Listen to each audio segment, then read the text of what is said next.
Making headlines. The President reiterates dedication to resolving the housing crisis with a strategic focus on constructing homes on private lands. The President designates Uddu as a picnic island for the residents of Dalu Atoll. The President reaffirms his administration's commitment to tangible results through its policies and initiatives.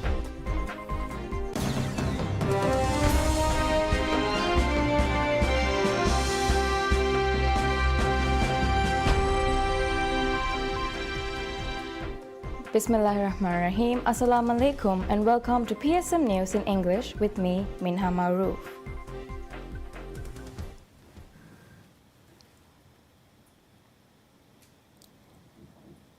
President Dr. Mohammad Muizzu affirms his steadfast confidence in the sustained cooperation and solidarity on issues of mutual interest between the Maldives and Kuwait, projecting mutual benefits for the both citizens of both nations in the years to come.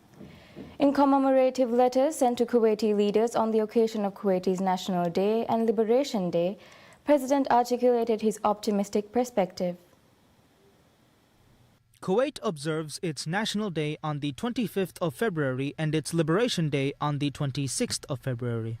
On these notable occasions, President Dr. Muizzu directed letters to the Emir of Kuwait, Sheikh Mashal Al-Ahmed Al-Jaber Al-Sabah, Prime Minister Sheikh Ahmed Abdullah Al-Ahmed Al-Sabah, the government, and the people of Kuwait. In his correspondence, President Dr. Muizzu highlighted the deep-rooted friendship and long-standing bilateral ties between the Maldives and Kuwait, grounded in Islamic faith and shared values. He conveyed his assurance that cooperation and solidarity on common concerns would continue to flourish, ultimately benefiting both nations' populations in the coming years. The President also extended his personal best wishes for the good health and well-being of the Kuwaiti Emir and Prime Minister and for the continued progress and prosperity of the Kuwaiti people. Kuwait's National Day, observed on the 25th of February, commemorates the accession to the throne of former Emir of Kuwait, Sheikh Abdullah Al-Salem Al-Sabah, in 1950.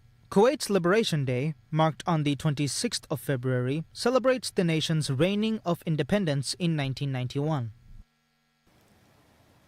President Dr. Mohammad Muizzu reiterates his administration's unwavering dedication to the resolving the housing crisis facing the country, with a strategic focus on constructing homes on private lands.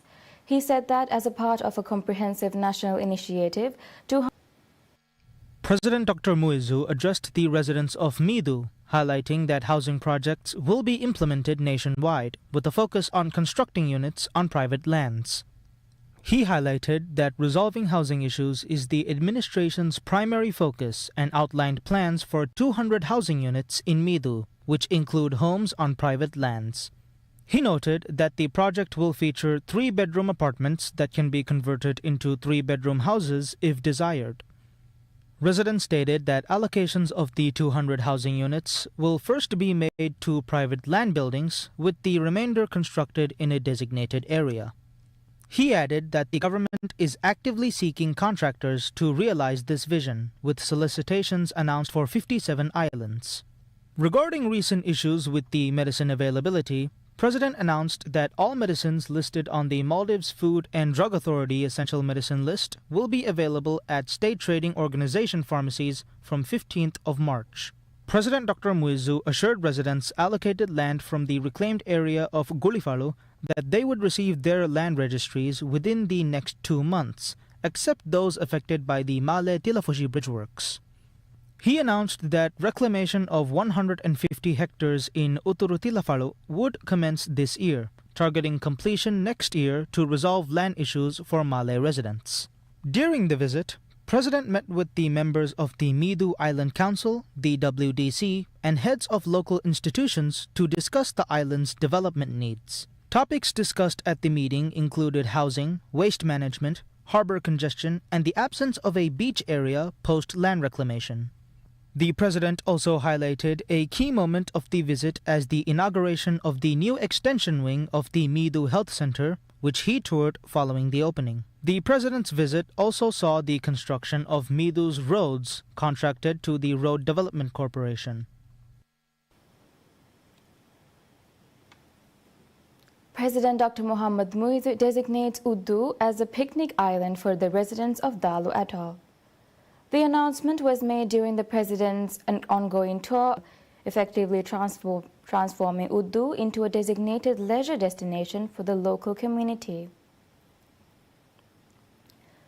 Uddu, previously under private ownership, has now been transferred to agreement. According to a statement made by the President's office, the island's management has been entrusted to the Ministry of Cities, Local Government and Public Works, which will oversee its affairs and facilitate travel arrangements to Uddu. The ministry is anticipated to unveil the species of its plans for Uddu in the near future, ensuring transparency and providing reassurance to the community. President Dr. Muizu's visit to Meedu highlighted several pressing issues, inspiring hope among local residents.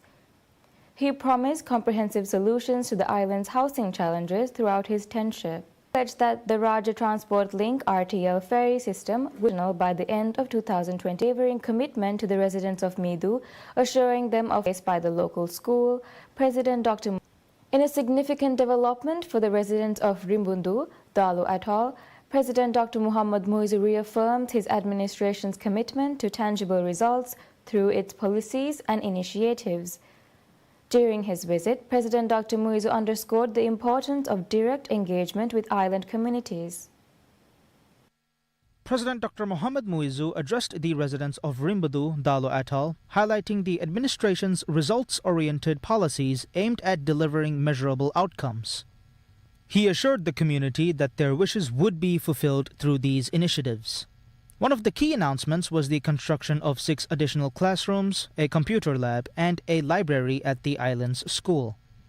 Another major concern addressed by President Dr. Muizu was the aging mosque built in 1992. He pledged to develop a new mosque with a capacity for 500 people, with construction slated to start in July. Healthcare was a significant focus during the visit. The President acknowledged the challenges at Rimbundu's healthcare center, including space constraints, resource shortages, and staffing difficulties. He committed to resolving these issues through projects planned for this year. Recognizing the community's need for sports and recreational amenities, the President announced plans to construct a fitness and recreation center on the island. Land use planning challenges were also addressed. Due to the relocation of a significant portion of Rimbundu's residents to Tulustu, Kafu Atoll, President Dr. Muizu revealed that a team of technical experts would visit the island to find a permanent solution. He promised to find solutions for both the remaining residents and those who have relocated. The President also highlighted Rimbundu's rich tradition in metalsmithing, particularly in gold and silver craftsmanship. He acknowledged the economic challenges due to population decline and fewer youths learning the trade. To sustain this heritage, he unveiled plans for a training center dedicated to metalsmithing that will be certified by the Maldives Qualification Authority. During his visit, the President engaged with members of the Island Council, the Women's Development Committee, and senior officials of government offices and institutions. The visit included the groundbreaking ceremony for the new Secretariat of the Island Council building. Additionally, the President inaugurated automated telemachine services installed by the Bank of Maldives. President Dr. Muizu's visit to Rimbundu underscores the administration's comprehensive and results-oriented approach to development, aiming to enhance the quality of life and economic opportunities for the island's residents. President Dr. Muhammad Muizu announces that government will release the long-delayed list of recipients of the social housing flats under the previous government's Geduruveria housing scheme on Thursday. The former administration, led by the Maldivian Democratic Party, initiated the development of 4,000 flats in Hulumale under the scheme. However, the project remained incomplete at the end of the term. Ahead of the conclusion of then-President Ibrahim Mohamed Saleh's term, the government released a final list of flat recipients. However, after a case was filed regarding the list, the Anti-Corruption Commission revealed that only 20% of the listed recipients met the eligibility criteria. The discovery by the ACC had forced the current administration to conduct a thorough review of the recipients list. Addressing the residents of Hulu Deli as part of his ongoing 3-day tour of several islands of Dalu Atoll, the president said questions have been raised after he promised to release the list before the beginning of Ramlan during the presidential address earlier this month. But true to that promise, the Ministry of Construction, Housing and Infrastructure will release the list on Thursday, the president announced, adding that the ministry will offer more details about the whole process during a press conference scheduled for that day. Prior to meeting local residents, President Dr. Muizzu met with Hulu Deli Island Council, the Women's Development Committee, and heads of institutions to address the island's crucial developmental needs. During the meeting, the council shared the challenges faced due to a lack of resources. They emphasized that an efficient waste management system, road construction initiatives, a new council secretariat, and a slipway were immediate needs for the island. Heads of the institutions also highlighted the issues faced due to a lack of space in the island's school and court, in addition to the requirements of the island's health center. The president assured the Hulu Deli community leaders that his administration will address their concerns and find solutions. During his visit to Hulu Deli, President Dr. Muizzu had also inaugurated the newly established Bank of Maldives ATM on the island. The Parliament rejects the no-confidence motion against Minister of Homeland Security and Technology Ali Ihsan, failing the main opposition Maldivian Democratic Party MDP-led move to oust him. The motion, supported by a dozen MDP lawmakers, had made several allegations against Minister Ihsan. During the sitting on February 25th, Minister had responded to each of the allegations listed on the motion individually while rejecting them as baseless without merit. Responding to the allegation of influencing and interfering with police investigations, especially against officials of this administration, he pointed out the numerous ongoing investigations into government institutions and state-owned corporations as clear evidence of complete police independence. MDP's motion had also alleged Minister Ihsan's direct involvement in misusing the Department of National Registration database to fraudulently increase the membership of the ruling People's National Congress. The minister rejected the allegations as completely baseless, pointing that this administration has now digitized the entire political party membership registration process where successive governments had failed. He was referring to the recently amended political party regulation, mandating political parties to submit membership registration through its online Simida portal. Submissions to the portal would need to be made using the National Digital Identity (EFAS). The other allegations against Minister Ihsan is his decision to re-implement a contract with a foreign firm to replace the expat online system used in the management of expatriate workers in the Maldives. With documents in hand, he explained that the then government in 2016 had signed a contract with the Malaysian company Bestanet Sind Berhad to develop the online system. According to him, the MDP government in 2019 had terminated the contract after the firm had invested $13.4 million in the project. The minister said the then government had ignored numerous correspondences by the firm seeking $13.7 million in compensation for the abrupt termination of the contract. So this administration had made a calculated decision to re-implement the contract without wasting such a substantial amount in compensation for a much better online system.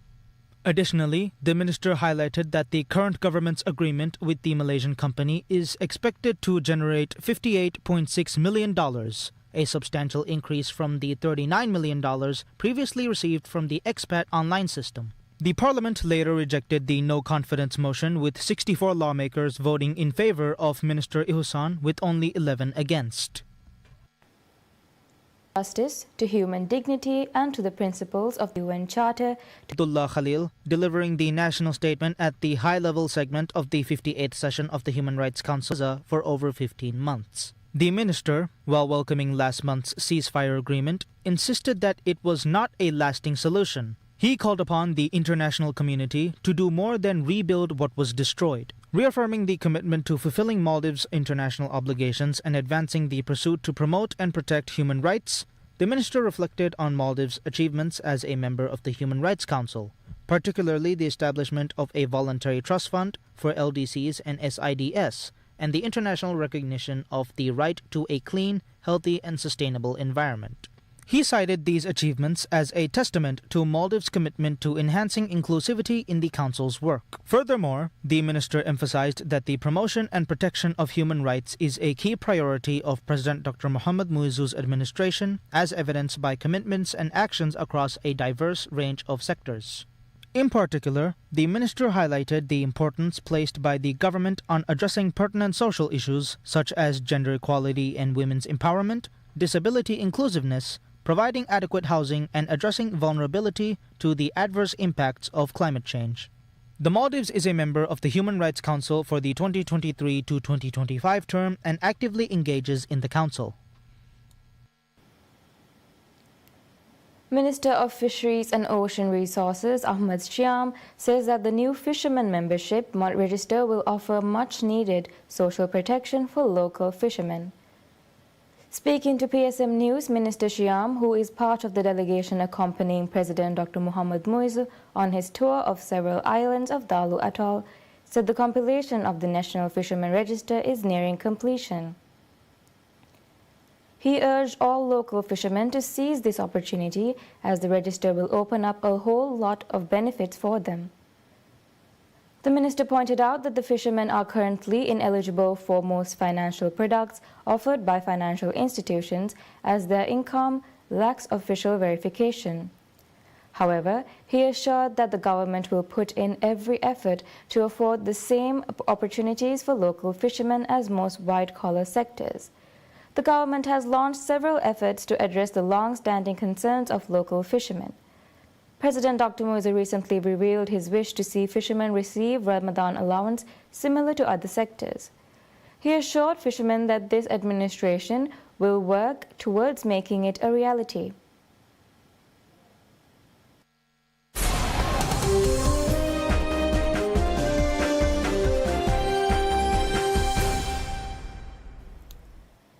China's foreign ministry says that the U.S. plan of coercing with other countries into going after China's semiconductor industry will backfire.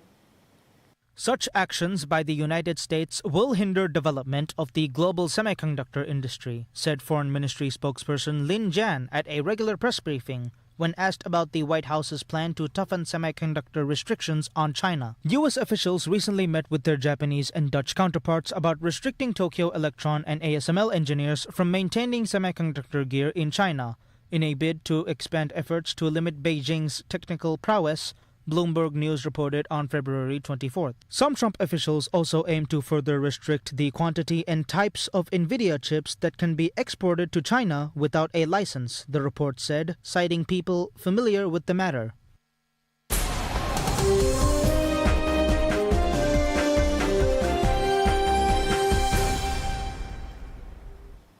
The United Nations Security Council adopts a U.S.-drafted resolution on the third anniversary of Russia's invasion of Ukraine that takes a neutral position on the conflict as U.S. President Donald Trump seeks to broker peace. Until now, the 15-member council has been unable to take any action on the conflict in Ukraine because Russia is a veto power. The U.S. resolution received 10 votes in favor, while France, Britain, Denmark, Greece, and Slovenia abstained. The short resolution mourns the loss of life in the Russia-Ukraine conflict, reiterates the UN's purpose is to maintain international peace and security and peacefully settle disputes, and urges a swift end to the conflict and a lasting peace. Trump's mediation efforts have left European allies and Ukraine wary of his focus on Russia and worried they could be cut out of peace talks. Britain's U.S. ambassador, Barbara Woodward, told the council that the terms of peace in Ukraine matter and must send a message that aggression does not pay.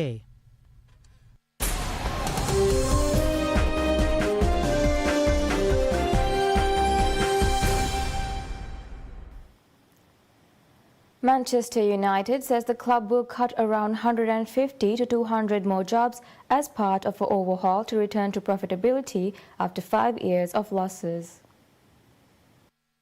The plan is in addition to 250 jobs removed last year, the club said. The club has been restructuring and cutting costs since British billionaire Jim Ratcliffe took a 25% stake last year and took charge of soccer operations to try to revive its fortunes on the pitch. In September, the 20-time English champions reported its fifth straight annual loss as it missed out on the lucrative European Champions League competition. A source close to the club told Reuters that the restructuring plan includes an end to free lunches for staff in the Old Trafford canteen to save more than £1 million or $1.26 million a year. The source said some staff will move from Old Trafford to the new training facility at Carrington near Manchester, and all the club's leadership will be based in Manchester. The source added that executive bonuses will be paid at a reduced rate this year and then transition to a revised scheme based more firmly on the club's football and financial performance. The club's charitable donations will be focused on Manchester United Foundation and Manchester United Disabled Supporters Association, the source said, and it is in talks with MUF about the level of its contribution. The source also said that the club will stop donations to other charitable causes. The foundation, which provides educational and community outreach programs aimed at young people, raised £6,800 from season ticket holders and online donations in 2023 and 24, according to its website. Manchester United finished 8th in the league last season. The team currently sits in 15th place in the Premier League. Last week, Manchester United admitted challenges after reporting an adjusted net loss of £6.2 million or $7.83 million in the second quarter. The shares, which have lost about 16% so far this year, were up 0.5% on Monday. Ratcliffe's purchase of a $1.25 billion stake a year ago was met with excitement by fans, but that enthusiasm has ebbed away over the past 12 months after a poor showing on the field.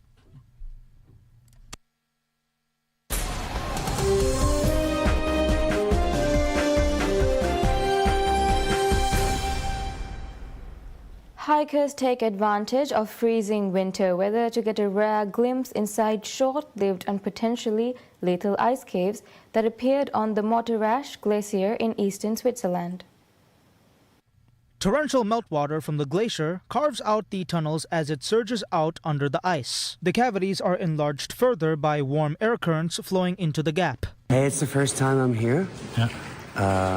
My first feeling, intuition, when I was in this big one here, I thought it's a door to a parallel world. And if you go very, very deep, you might never come back. More than half of the glaciers in the Alps are in Switzerland, where temperatures are rising by around twice the global average due to climate change. If greenhouse gas emissions continue to rise, the Alps glaciers are expected to lose more than 80% of their current mass by 2100. During cold winter months, freezing conditions allow visitors to walk inside some tunnels, but in summer they become particularly dangerous or even impossible to visit, as thawing ice blocks can fall and the water stream is torrential. And that's all we have for now. Thank you for listening and wish you all a very pleasant day ahead.